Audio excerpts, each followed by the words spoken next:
Can you imagine spending months preparing the dress, the gift, the excitement, only to be told to your face on the big day, there wasn't room for everyone? That's what I lived through. I was a grandmother who just wanted to see her grandson at his graduation, and I ended up feeling invisible in my own family. What nobody imagined was that this sentence, which hurt me like a knife, was going to become my strength. It became the exact answer that would one day change my life forever. Stay with me, because this story isn't just mine. It could be yours, too. And before we continue, I invite you to subscribe and follow along with me, because every story here reminds us that dignity is never negotiable.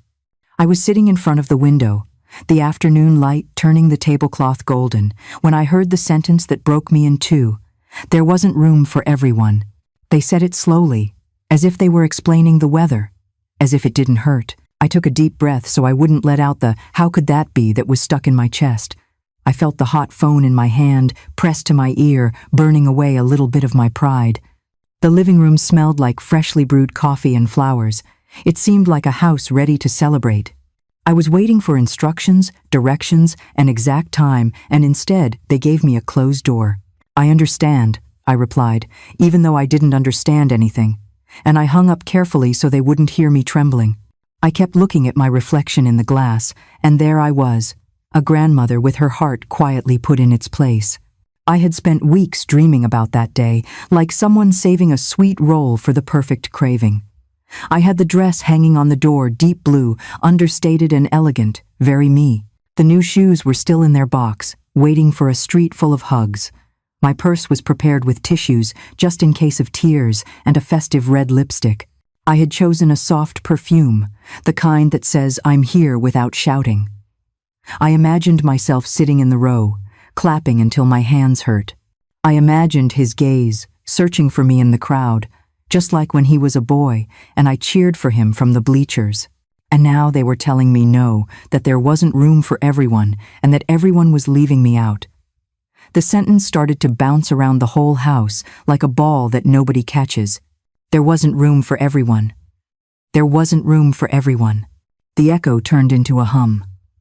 I walked to the kitchen as if my feet weighed too much, dragging the afternoon along with me. I drank some water, and it tasted like nothing, like a closed door, like an empty chair. I pressed the phone against the table, slowly, so I wouldn't shatter what little calm I had left.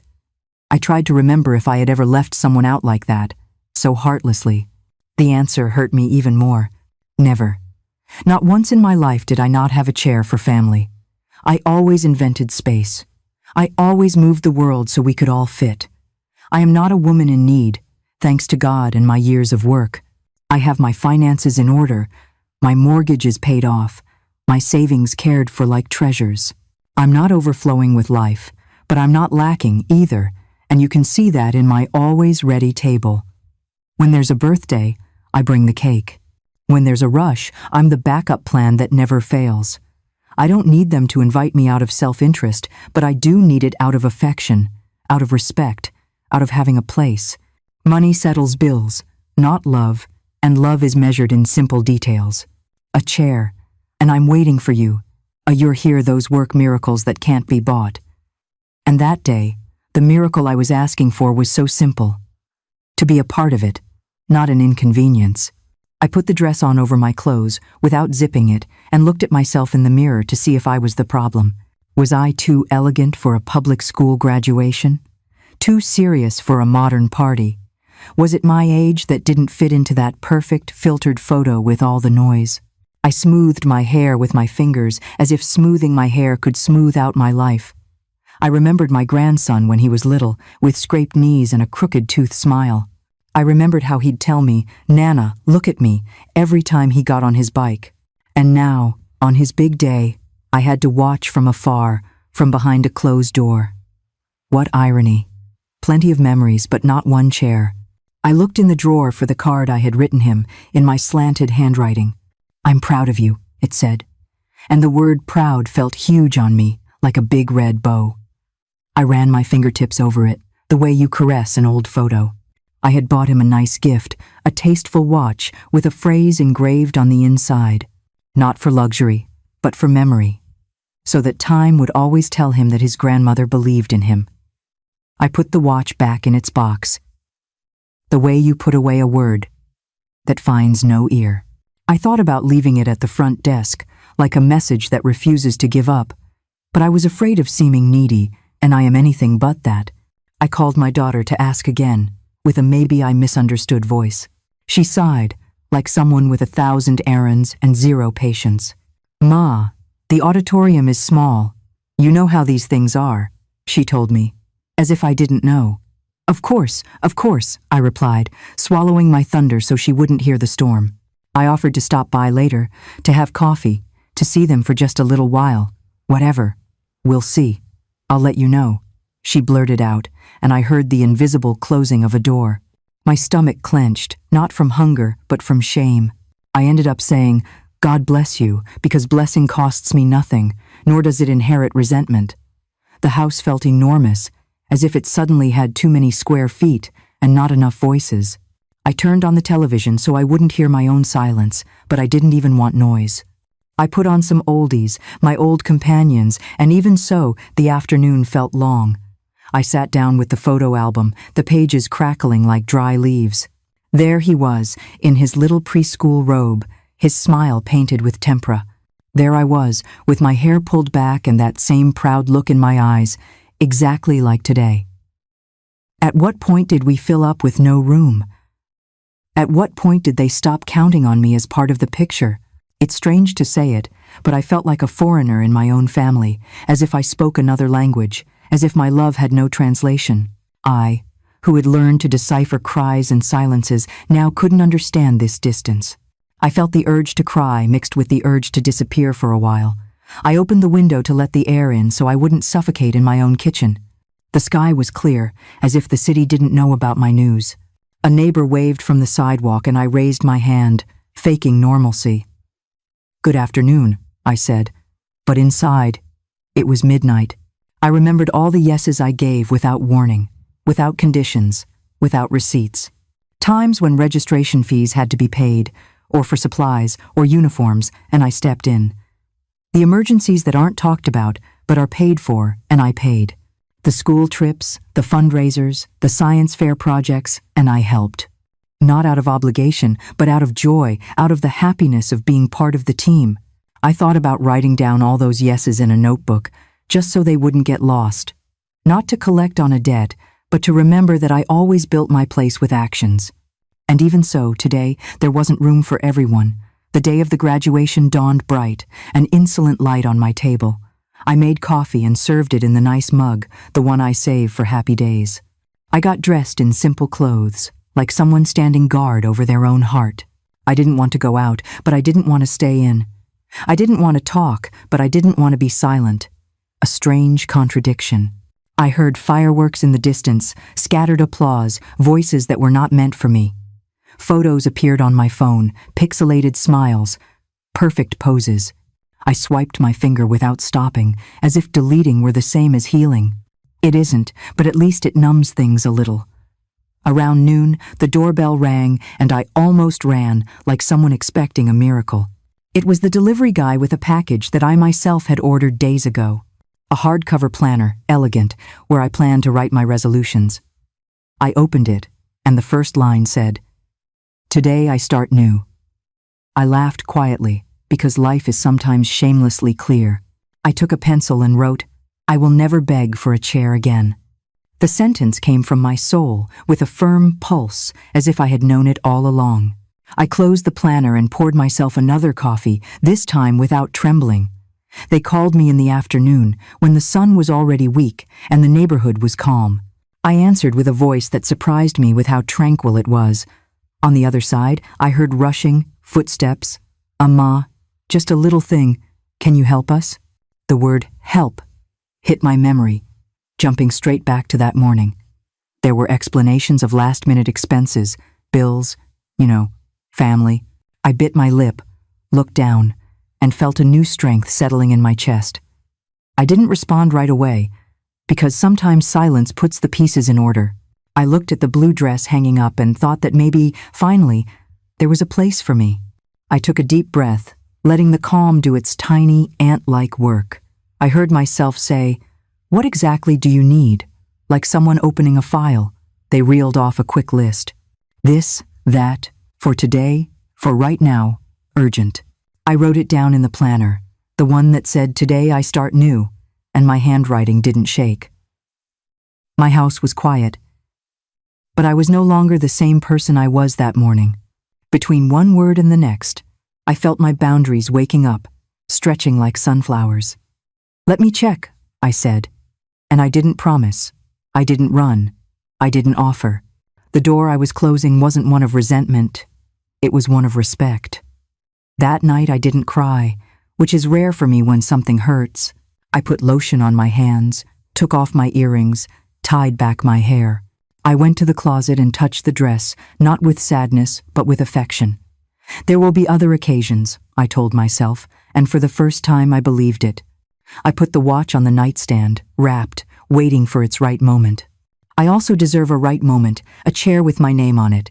I turned off the light and the room was warm, like a brand new promise. And before I fell asleep, I thought that maybe the story was just beginning.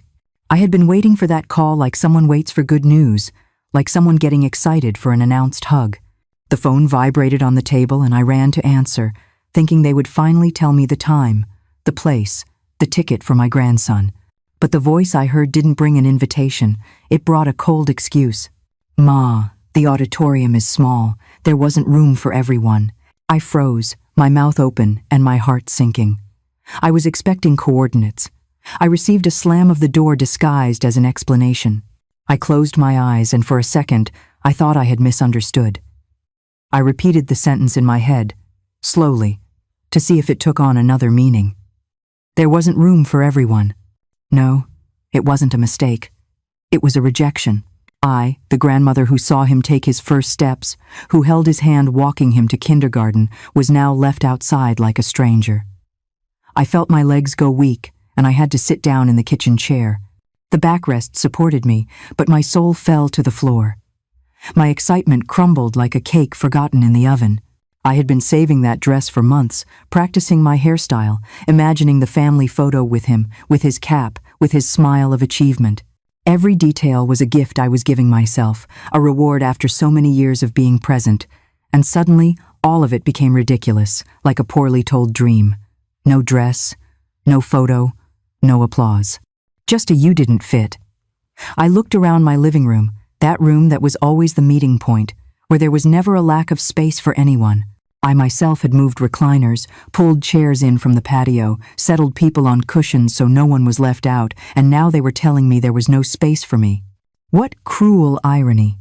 My house always stretched for everyone, but in theirs I was the leftover. An elegant leftover, yes, but a leftover nonetheless. The way they did it hurt more than the fact itself, because they could have told me, "Come, even if you have to stand," or "We'll see you after," or anything that made me feel included. But no.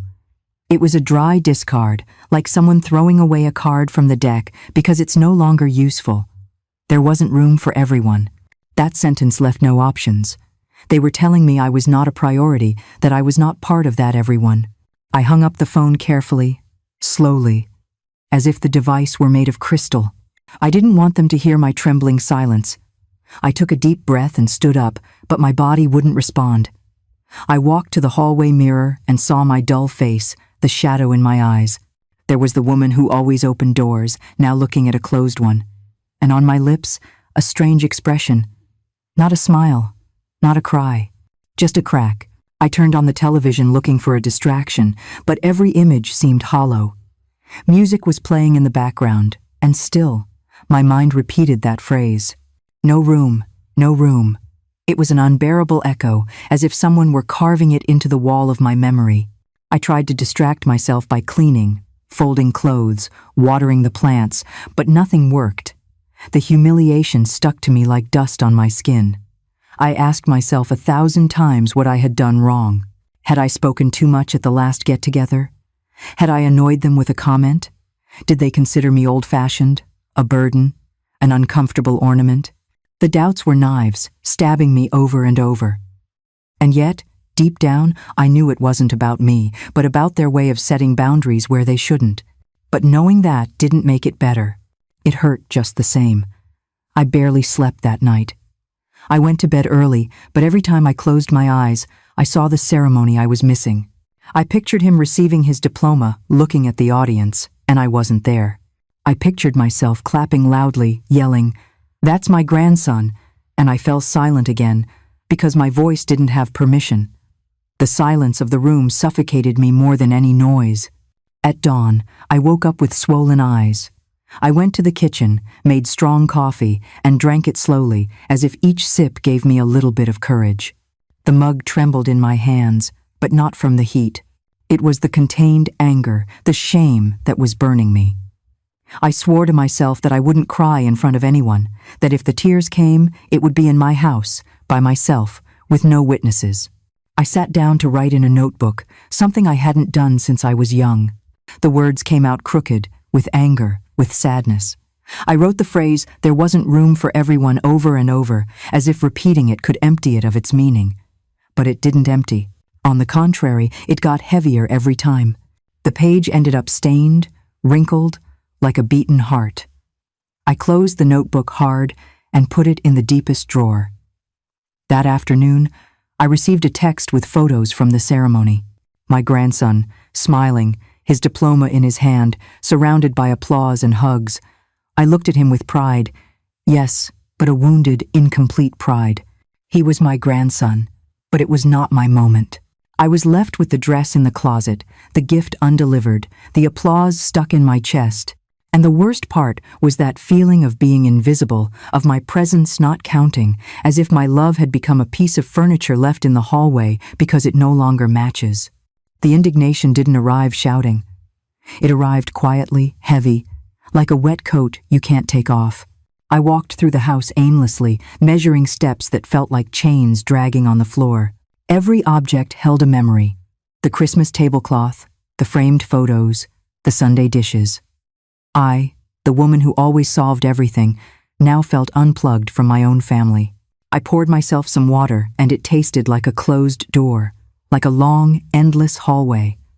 I opened the curtains, and the sun seemed insolent, as if it were mocking my shadow. I wanted to pray, and no words came out, just a sigh that hurt my ribs. And there I stayed, listening to my own breathing, as if it were a clock marking what was absent.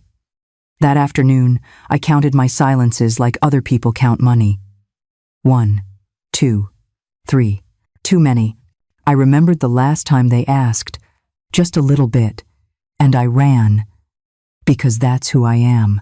I picked up prescriptions from the doctor, paid for urgent ride shares, bought uniforms at the end of the month. I made mental lists that pricked me like thorns in my tired skin. It wasn't the amount. It was the consistency, the habit, the automatic response. Always available, always yes, always I'm here, without measuring the consequences. And now, my place was worth less than a last-minute spare ticket. I realized that I, too, had put myself in the expendable corner. I opened a notebook and wrote down accounts as if they were confessions nobody wants to hear. Rent advanced once, school supplies for 2 full cycles, emergency dentist in April, gas, electricity, water when the months piled up on them, groceries when we can't make it in July, school fundraisers, field trips, car repairs. Just this once, I'll pay you back tomorrow. I jotted down birthday gifts, registration payments, books they promised to return. I added it up mentally and the back of my neck ached, not because of the number, but because of the story it told. The story of Grandma Oxygen, always on hand, invisible when there's plenty of air. I underlined 3 times. Love yes, abuse no. Help yes, habit no. I looked at myself in the hallway mirror and practiced saying no in a low voice. My voice cracked a little, as if I had to sew myself up with new thread. I don't like to refuse.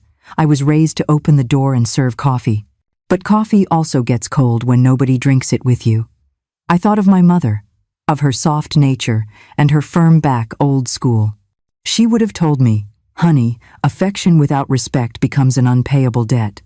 I squared my shoulders like someone putting on velvet armor. And I repeated, "I am not an extra. I am family." Let my voice understand that first. That night, a photo came through in the group chat. Caps in the air, a filtered smile. I put the phone face down so the second-hand glow wouldn't pierce me. My pride hurt, yes, but it hurt more not having anywhere to put my applause. I wanted to write, "You look so handsome," and I deleted the sentence 3 times. I didn't want to sound bitter or beg for crumbs of participation. I simply wanted to exist in their memory as the woman who was there, the woman who is there, even when they closed the door and their hearts to her at the same time. And I decided not to write anything that night. Silence also educates. I made myself a chamomile tea, as if it were medicine for a bruise you can't see. The steaming mug warmed my hands, but the cold was inside. I thought about going to church, lighting a candle, praying for a patience that doesn't humiliate.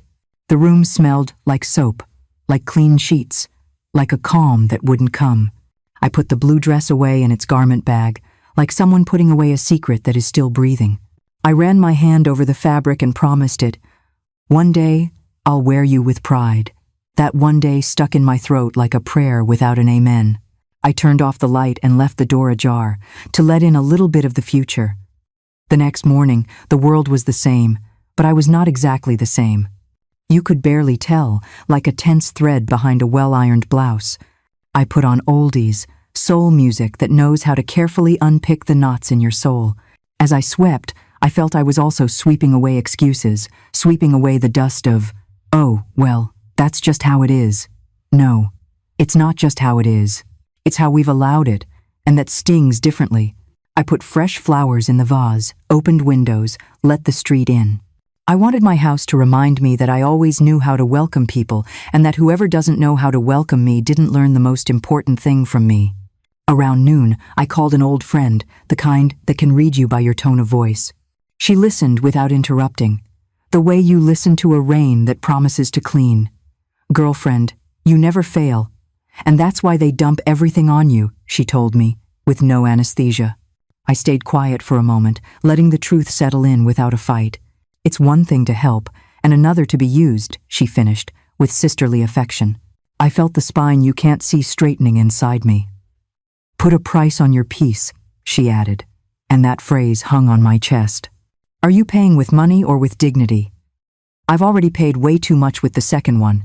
I went out to walk in the park, to see people, to mix in with the daily murmur. I saw grandmothers with their grandkids buying popsicles, and a sweet and bitter knot formed in me. I wasn't envious. I just realized the hole I was carrying. I sat on a bench and breathed, counting to 10, like they taught me as a child. I thought about calling my grandson directly, but I didn't want to put him between a rock and a hard place. I don't want him to pay the price for others' discomfort. I want him to learn over time to honor without anyone having to order him to. And for that, I must first honor myself, even if it hurts in the short term. I returned home with a pastry. I bought a cinnamon roll as a small reward. I poured coffee and paired it with a lukewarm but firm decision. I opened the notebook and wrote, "From now on, without guilt and without noise. I won't make speeches, I won't make scenes. I will make boundaries that are noticeable on their own. Respect is not begged for, it is exercised. If not, it withers like a flower without water." I repeated it to myself slowly, like someone learning a new language. I can't, not today. I liked the phrase for its softness, which still had a backbone, and right then I knew that the next time I would have a different answer. In the afternoon, the phone vibrated, and a familiar chill ran down my spine. I looked at it for an extra second, as if that second were a revolving door.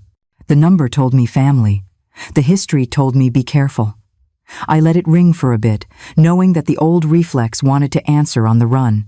But now I was moving at the rhythm of my heart, not the rush of others. I took a deep breath, straightened my neck, cleared crumbs from the table without rushing. When I finally answered, I already had a calm inside me, a calm with teeth. And that calm tasted like a new answer, even though I hadn't said it yet. The voice on the other end started with catalog sweetness and last-minute urgency. "Ma, a little help." "Yes?" "A payment came up, and we're a little short, you know." The phrase, "a little help," pushed me to the edge of the mirror I looked into last night. I could see the invisible thread that connects habit with abuse, and I didn't want to weave it anymore. I asked for details, deadlines, reasons, like someone turning on the light in a dark room. The voice got a little tangled. I didn't untangle it. I just waited. Silence works miracles when you don't break it out of fear. And in that silence, my dignity took a seat at the head of my table. I hung up, promising to look into it, not promising to save them, and that difference straightened out my day. I poured myself fresh water, and for the first time, it tasted like a beginning, not like leftovers. The house smelled of bread and a recent decision, a strange and powerful mix. The blue dress, still in its garment bag, winked at me from the closet, like someone who knows how to wait. I'm going to wait, too, but not sitting on the sidelines of my own life. I'm going to wait for my moment to say the right thing with the precise phrase, the phrase that doesn't yell, that doesn't humiliate, but that puts every chair in its proper place. Because I know that the next ring will bring the perfect opportunity to learn. It had only been a few days since that phrase tore me apart, and I still had the blue dress hanging on the door, reminding me of what I hadn't experienced. I looked at it every morning, stroked it with my fingertips, and felt like it was speaking to me. So why did you buy me if you're not going to wear me? It was a silent reproach, just like the one my heart didn't dare scream out loud. And right in the middle of that silence, the phone rang again. This time it wasn't to exclude me. It was to ask me for something. My daughter, in a hurried voice, said, "Ma, we're short on money to finish paying for the party. Can you help us out just a little bit?" I squeezed my coffee mug so hard I thought it would break in my hands. Pain on one side, a favor on the other. This is how they turn wounds into currency. The irony cut through me like a crooked knife. There was no room for me at the ceremony, but there was room for my money. They didn't want me in the stands, but they wanted me on the bill. I stayed quiet for a few seconds, letting that truth burn without anesthesia. Two voices were fighting inside me. The mother who always gives, and the woman tired of being used. "Of course, honey," I finally replied, with a lump in my throat that tasted like betrayal. I hung up and stared at the empty table, as if waiting for applause that never came. The echo of my own, of course, hurt more than there was no room. I took my notebook and started writing numbers, again. The amount they were asking for wasn't impossible for me, thanks to my work and my years of effort. What was impossible was swallowing the humiliation of being good only to pay. As I wrote, a sense of injustice that stuck like dust washed over me. I added figures, subtracted pride, multiplied disappointments. The pencil scratched the paper with contained fury. I thought, how many more times am I going to repeat this cycle? The pain turned into a mathematics of ingratitude. I showed up with the money as if I were a punctual employee. They received me with quick smiles, relief in their eyes, haste in their words. "Thanks, Ma, you're a lifesaver," they said, like someone commenting on the weather. No one mentioned the graduation. No one named the empty chair they had assigned me. I handed over the folded envelope, and I felt that I was handing over pieces of my dignity with it. My hands hurt, not from the weight of the cash, but from how invisible I became in that moment. I was the invisible grandmother who pays, the mother who always says yes. The money occupied the place that I couldn't. When I got home, the silence embraced me like an enormous animal. I took off my shoes, and I felt that every step on the floor was a reproach. I poured myself water, but even the glass seemed hollow, as if it were telling me, there's no room here, either. I turned on the hallway lamp and looked at myself in the mirror again. There was the woman who finances others' smiles, without receiving even a glance. The reflection threw a question back at me. "And you? When are you going to save yourself?" I turned it off quickly, as if turning off the light were enough to turn off my conscience. But questions don't go away with a switch. That night, lying in bed, I couldn't sleep. The images repeated, them toasting, them dancing, them happy with my money. Me, alone, in bed, stroking the cold sheets as if they were company. I closed my eyes and saw the empty chair they denied me in the auditorium. I opened my eyes and saw the empty envelope that I myself had handed over. Empty chair, empty envelope. My mind spun like that, like a cruel carousel. I bit my lips to keep from crying, but tears always find a crack. I ended up soaking the pillow, again, in silence. The next morning, I decided to prepare an elegant breakfast just for myself. I made a full stack of pancakes with real maple syrup, fresh coffee, fruit cut into perfect pieces. I served myself on the good china, the set I always save for visitors. I sat up straight at the table and told myself, if they won't celebrate me, I will. Every bite tasted like lukewarm dignity, though mixed with a little sadness. I felt like I was getting a tiny piece of myself back between spoonfuls. That day, I understood that if I wait for applause from others, I will always end up deaf. I promised myself I would find my own music, even if it was quiet. The next call came in the afternoon from someone who doesn't know how to time things. Mom, can you watch the kids this week? We have so much work. I laughed quietly, a sound that came from my gut, somewhere between rage and resignation. Of course, when they need something, there is always room for me. The problems, the rushes, the pending bills, they all fit. But me, as a woman, as a mother, as a grandmother of flesh and blood, I'm still on the waiting list. I said I would think about it and hung up calmly, surprising myself. The change was being born slowly, like a seed breaking through the earth. I went to the park to walk and clear my head. I saw other women my age with their grandchildren, playing with balloons, taking pictures. It hurt, of course, but it also gave me strength. I don't want crumbs anymore. I want my full place, not an emergency corner. I looked at the blue sky and thought about my dress, stored away. A symbol, not a failure. I will wear it someday, I promised myself, at an event where I am truly welcome. The fresh air caressed my face, as if giving me a push of encouragement, and I walked taller than usual, as if my dignity were holding me up. That night, I opened the new planner where I had written, I will never beg for a chair again. Below it, I added, I will also never buy smiles with money again. The blue ink shone under the lamp as if they were sacred orders. I lay down with that phrase in my head and slept better than I had in weeks. For the first time, I didn't dream about the lost graduation, but about possible futures. I dreamed of a trip, of a dance, of a table full of friends. I dreamed of myself, without excuses, without emotional debts. And when I woke up, I knew that I was slowly transforming. Because even though they turned my pain into a favor, into a loan, into help, I had begun to turn that pain into a seed that sooner or later would bear the fruit of respect. Maybe they didn't understand it yet, but I had already learned the lesson. No one else was going to decide my value.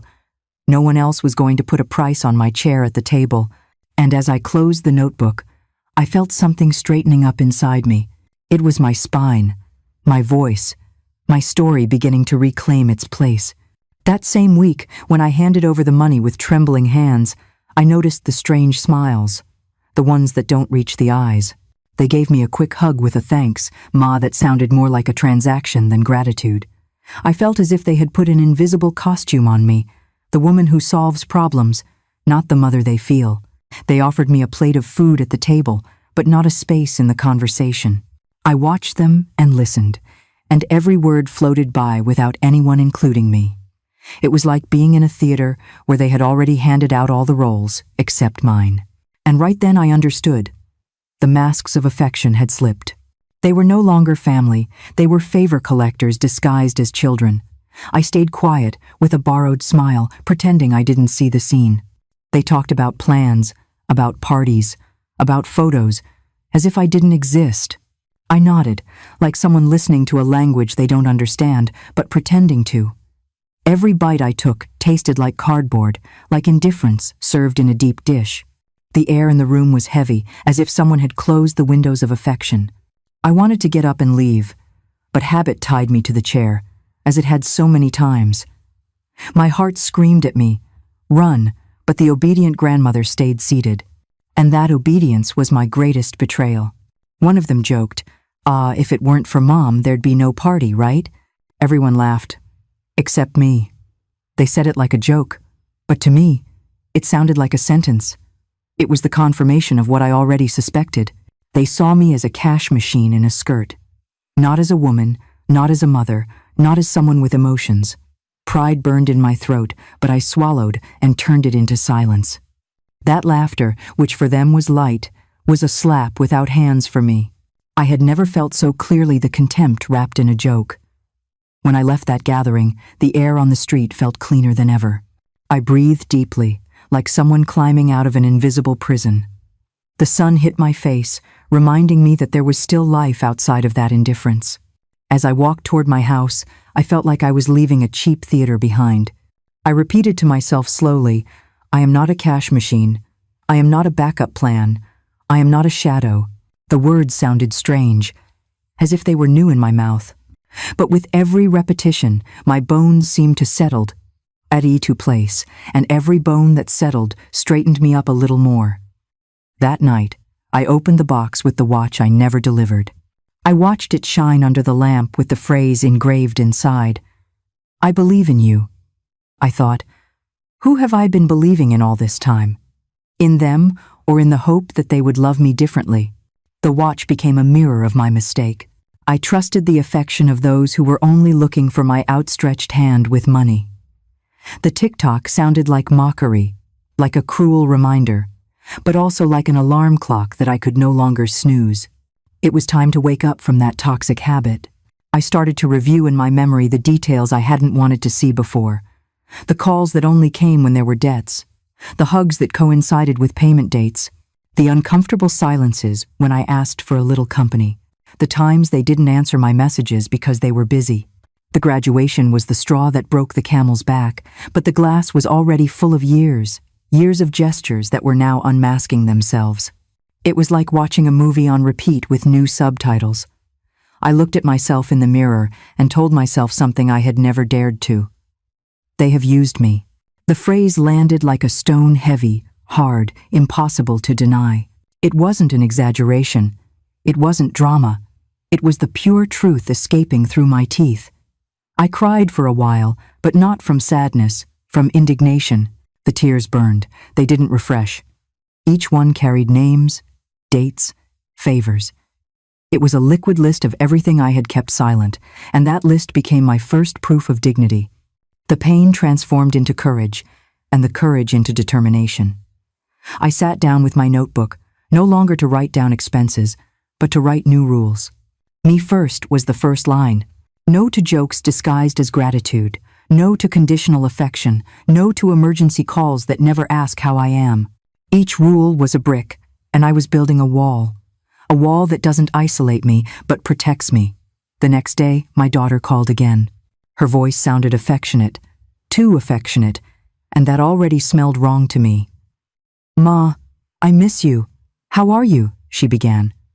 I answered curtly, "Fine, thank God." I waited, like someone who knows the real reason is coming after the greeting. I wasn't wrong. Within a minute, the disguised request was there. It's just that.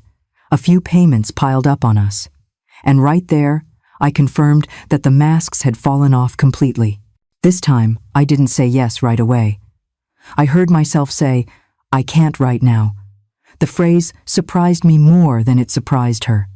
There was an uncomfortable silence on the other end, as if she didn't understand the language. I repeated slowly, "I can't, honey." Not this time. I hung up with my heart pounding, but with my soul light. I looked in the mirror and saw something I hadn't seen in years, my own firm eyes.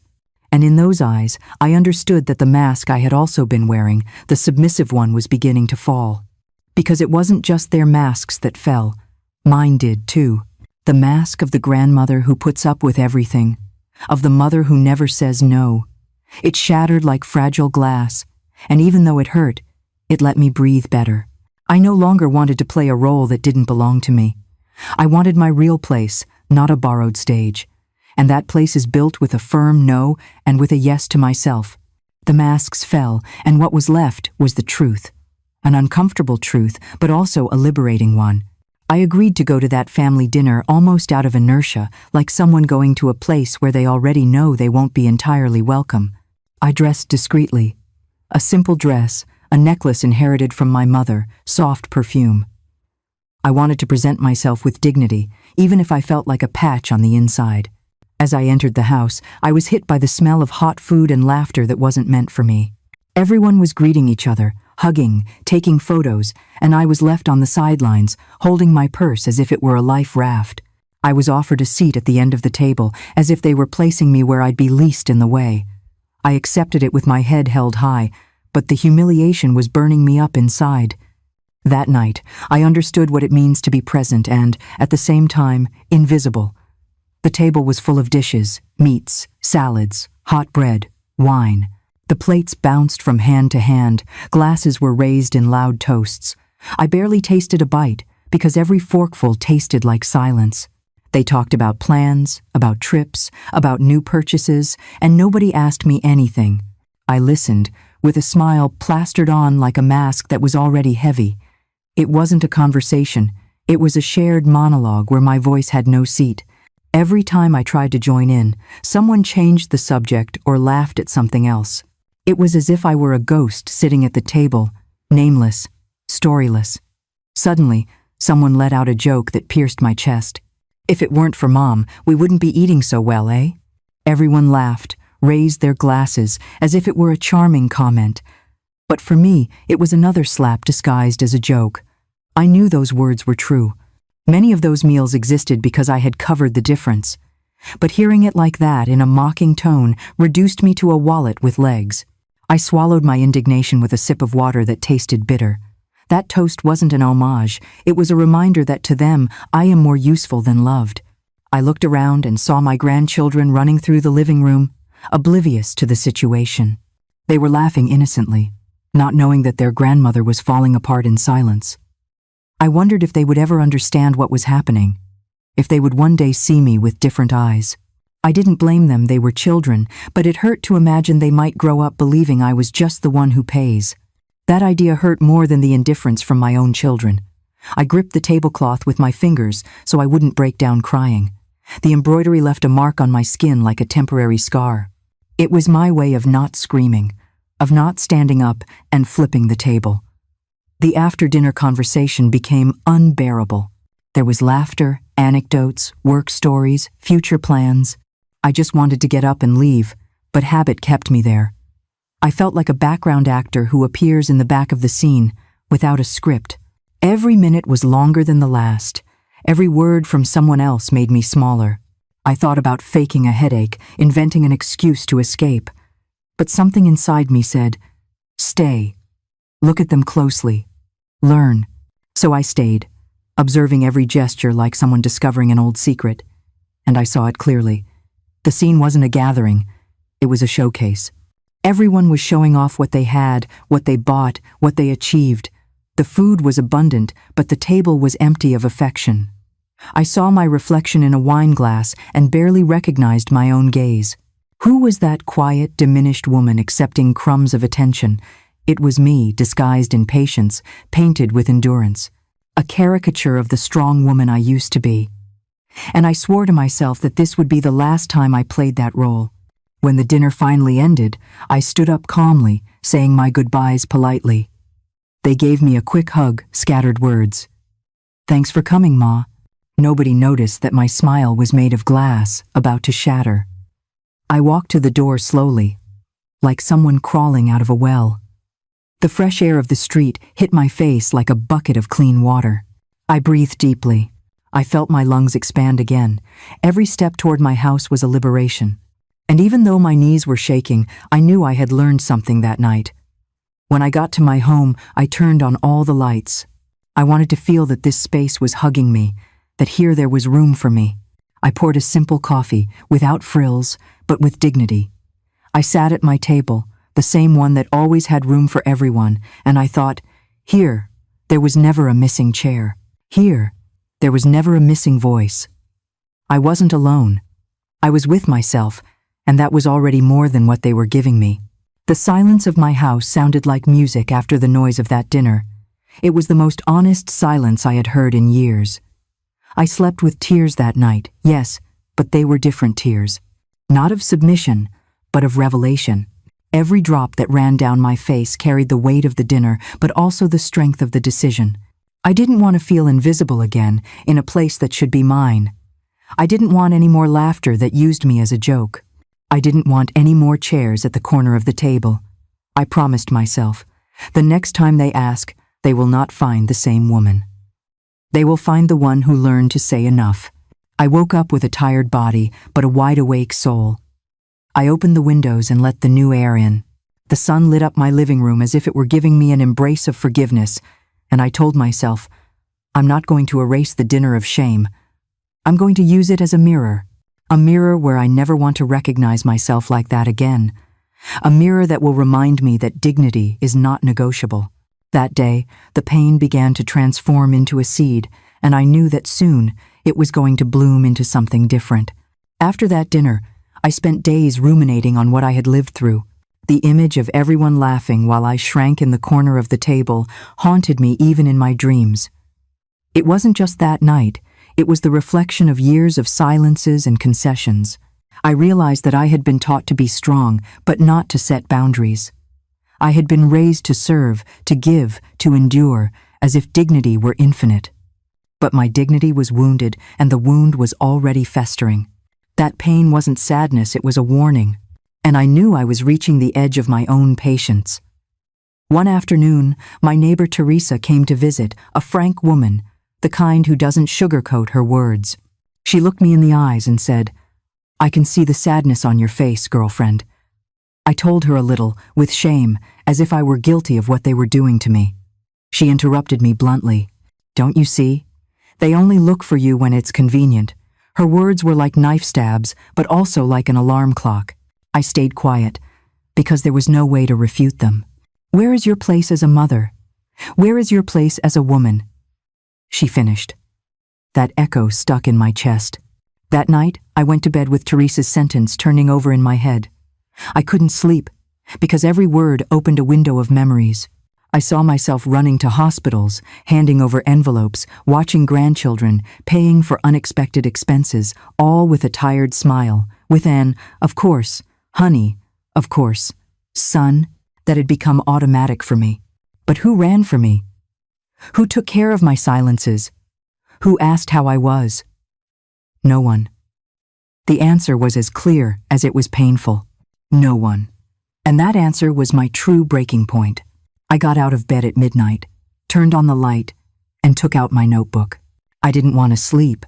I wanted to write. The pen ran like fire across the paper, pulling out everything I had saved up. I wrote a list of yeses and a list of nos. The yeses were long. Yes to favors, yes to borrowed money, yes to late nights of caregiving. The no's list was empty. Then I understood. I myself had erased that word from my dictionary, and it was time to get it back. The next day, I looked at myself in the mirror with a different gaze. I noticed the wrinkles around my eyes, but also the strength in my pupils. I combed my hair calmly, like someone preparing for a sacred ritual. I put on a new perfume that I had been saving for special occasions. I told myself, if they don't see me, I am going to see me. That phrase straightened my shoulders. I served myself the most beautiful breakfast I could prepare, just for me. And I enjoyed it as if I were celebrating something, my own awakening. It wasn't long before the test came. The phone rang and I recognized my daughter's voice with that sweet tone that always announces a request. Mom, just a little thing. Can you help me with some overdue payments? Before, I would have said yes without thinking, running to open my wallet. But this time, silence was my ally. I let her talk, list the debts, explain the rush. When she finished, I took a deep breath, like someone about to cross a bridge. And I answered calmly, I can't this time, honey. The silence on the other end was brutal. It was as if she didn't understand what she had heard. What do you mean no, Mom? She insisted, as if it were inconceivable. I repeated slowly, I can't. That tiny word came out of my mouth like thunder. I felt fear, of course, but also a relief that ran through my whole body. It was as if I had taken a sack of stones off my back, and I knew there was no turning back. The breaking point was complete. That day I didn't cry, even though habit told me to. I poured myself a coffee and drank it in silence, with the calm of someone reclaiming territory. For the first time in a long time, I didn't feel used. I felt like a woman, the owner of my voice, even if it trembled. That refusal was a yes to myself, a yes to my peace, a yes to my dignity, a yes to my life. The phone was still on the table, but I was no longer the same person who had answered it. I was someone else, firmer, more awake. In the afternoon, I went out to walk in the park. The fresh air caressed my face like a prize.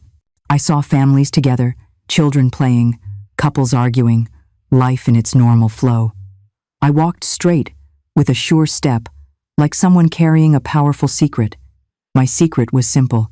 I had said no, and the world had not ended. The sun was setting slowly, painting everything golden. I sat on a bench and smiled to myself, for no apparent reason. And that smile was the beginning of my true freedom.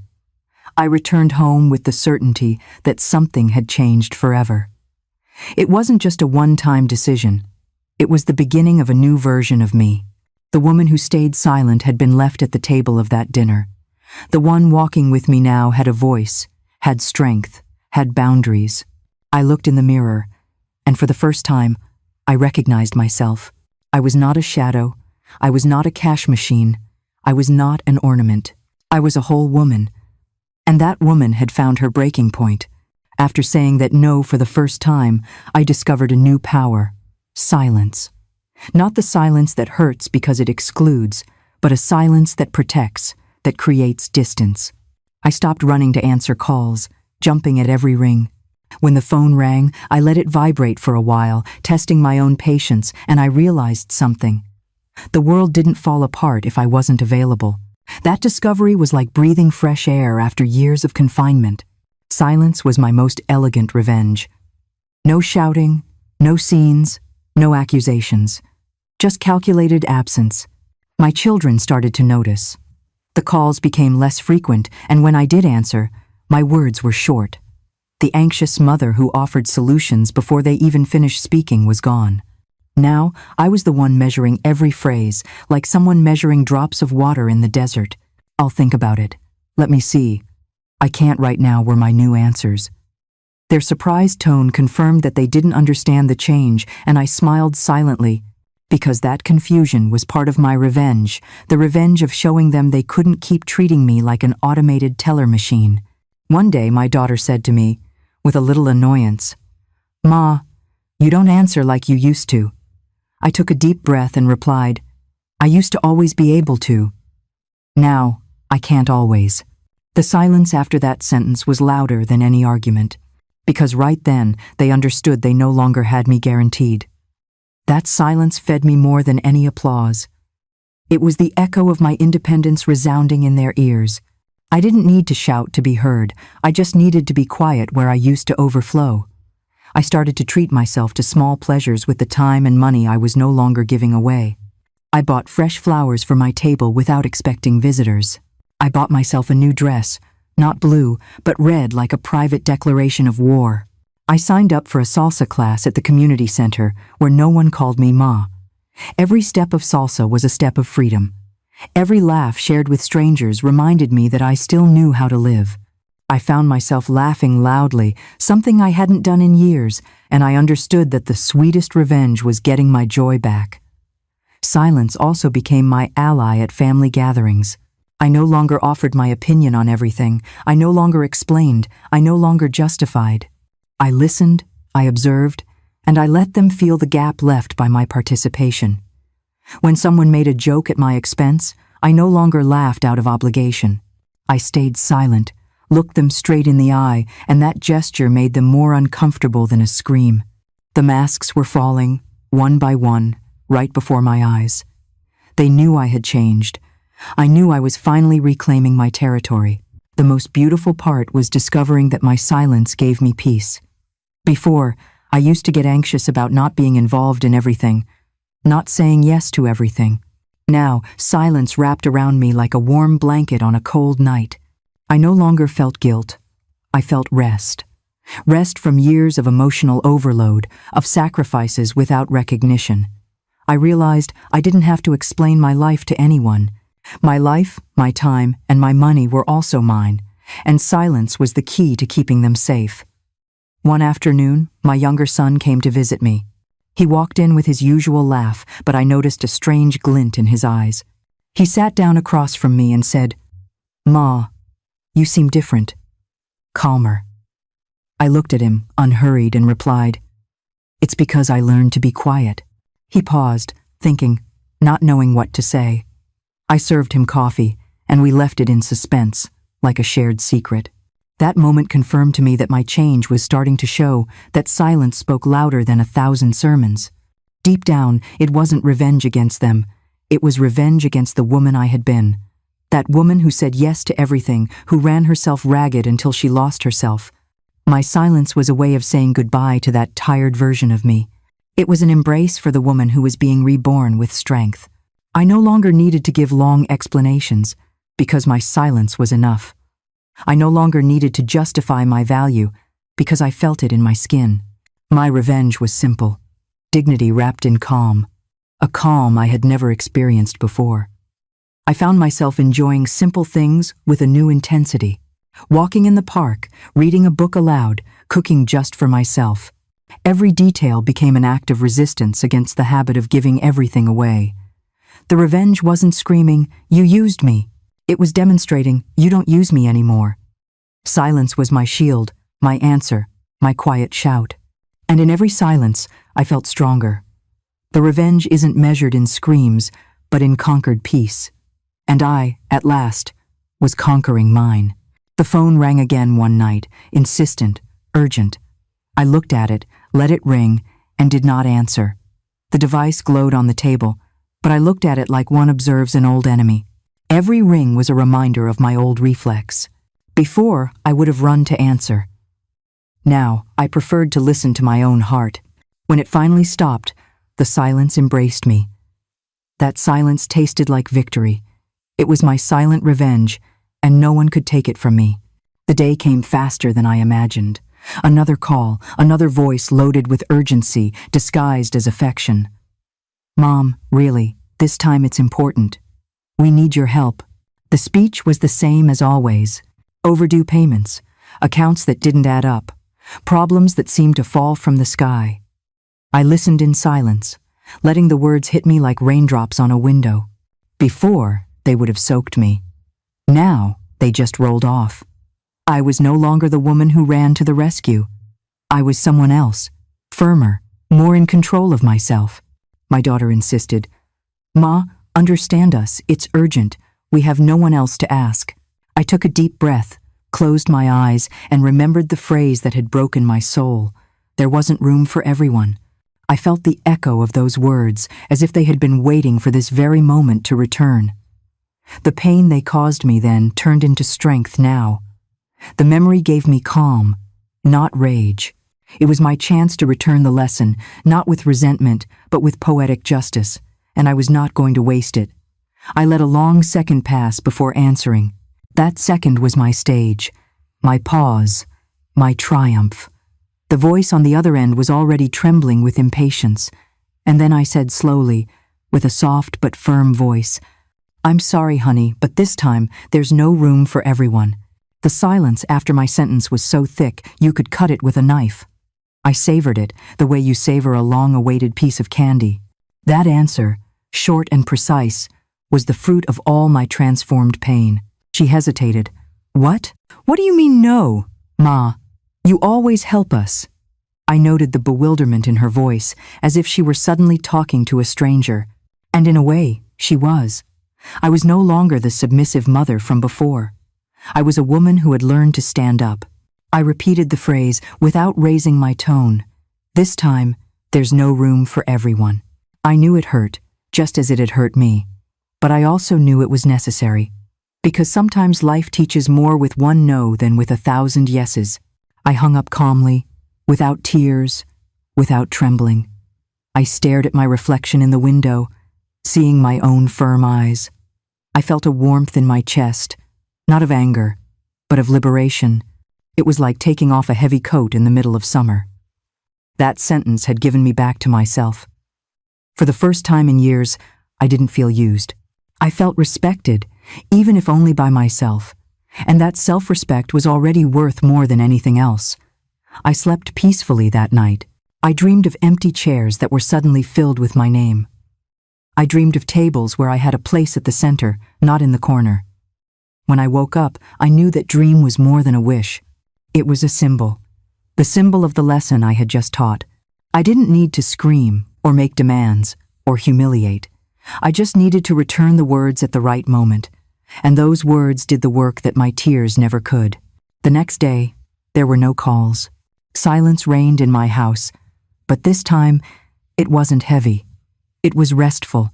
I poured myself a coffee calmly, listening to the birds singing at the window. Everything seemed in order, even though I knew that out there, my answer had made noise. Someone was processing the lesson, even if they didn't say it, and that no was still traveling, rearranging invisible pieces. I smiled, because the seed was already planted, and sooner or later it would bear fruit. I didn't do it for revenge, even if it seemed like it. I did it for self-love, for respect, for dignity. I did it because I understood that no one learns when they are always being saved. That affection isn't measured in bills or favors, but in real presence. And I needed to teach that difference, not with sermons, not with tears, but with a mirror. That mirror was my own words. They had denied me a place. Now, I was showing them how it feels. The lesson was simple, but powerful. I learned to say no, and they learned that my yes was not eternal. They learned that I wasn't there to fill gaps, but to be respected. I don't know if they understood everything in that moment, but I know something changed. The bewilderment in my daughter's voice was proof enough. It was as if she had seen another version of me, stronger, more whole, and that version wasn't going to hide anymore. Never again. For the first time in a long time, I felt like the teacher of my own story. Not theirs, mine. I needed that lesson more than anyone. I needed to hear myself say that I also have limits, that I also have value. And in doing so, my heart settled into place like a lost piece in a puzzle. It wasn't a loud triumph. It was a serene triumph, the kind of victory that isn't bragged about, but that marks a before and an after. And I knew that after that lesson, nothing would ever be the same. That phrase became my shield. There's no room for everyone. It was no longer a wound. It was a tool. It was no longer rejection. It was a response. Every time I repeated it in my mind, I felt I was getting more of myself back. My shoulders straightened. My voice sounded clearer. It was my poetic justice, served cold but fair. Life had given me the chance to return what I had learned, and I took full advantage of it. Because sometimes the most powerful lesson isn't given with tears or screams. It's given with exact words, at the precise moment. And those words, which one day crushed me, were now lifting me up. There's no room for everyone. It had been my condemnation. Today, it was my salvation. The phrase that sank me became the phrase that set me free. And I, finally, understood that justice can also sound soft. As soft as the voice of a mother who learned to say enough.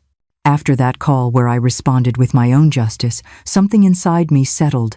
It was as if I had opened a window in a room that had been closed for years.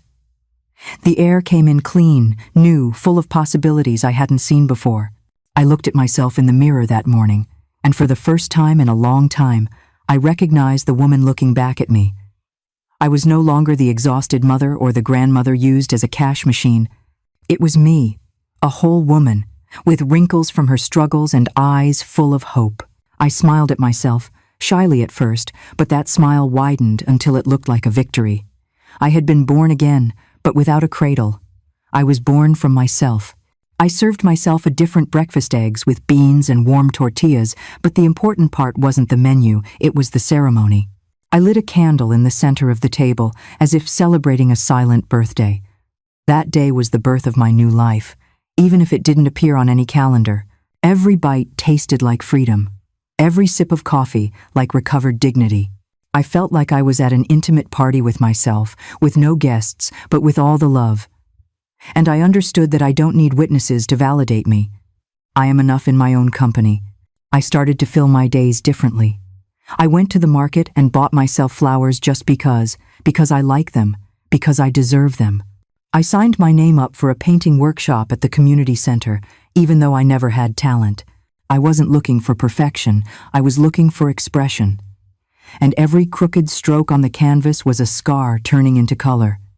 I painted with stained hands and a clean heart. I found myself smiling for no reason, humming old songs while I painted. It was a rebirth in small ways, but giant ways for my soul. I also went back to my walks in the park. Before, I did them in a hurry. Now, they were slow, enjoyed, mine. I stopped to watch children playing, vendors selling candy, couples arguing over silly things. Life went on, but I saw it differently. It was as if everything had suddenly been put in high definition. The trees were greener, the sky bluer, the people more human, and I was more aware that I still had many pages left to write. I was no longer a spectator, I was the protagonist of my own story. My children noticed, even if they didn't say it out loud. I no longer ran to solve things. I no longer ran myself ragged. I no longer asked for a place at their table. Now, they sought me out and found me different, calmer, more secure. They spoke to me carefully, measuring their words, like someone who doesn't want to break something valuable. And in part, they were right. They had learned that I, too, could break. But what they didn't know was that from those cracks, a stronger version of me had been born. The mother who used to bend now stood tall. And that change was noticeable in every silence, in every glance. One day, my grandson came to visit me alone. I received him with coffee and cookies, and he looked at me with that sincerity only young people have. "Nana, I miss you," he said, and those 3 words healed me more than any apology. I didn't talk to him about grudges. I didn't tell him what hurt. I just hugged him and felt that, at least in him, there was still a bridge that didn't break, even though the adults shook it. That moment was proof that my love was not in vain, that it could still flourish in the new generations. I gave myself small luxuries I used to deny myself. I bought a bright red dress, bold, different from the blue ones stored away. I wore it on a random afternoon, with no party, just in my living room with oldies playing. I danced alone, moving my arms as if the air were my partner. I laughed at myself and at what I used to think was ridiculous. That dress became my flag, the proof that I could celebrate without permission. I no longer waited for invitations that never came. I opened the dance floor myself. My nights stopped being about crying into the pillow. Now they were moments of reflection and calm. I would lie down with my notebook in hand and write phrases like anthems. Me first. I will not beg for chairs. I am enough.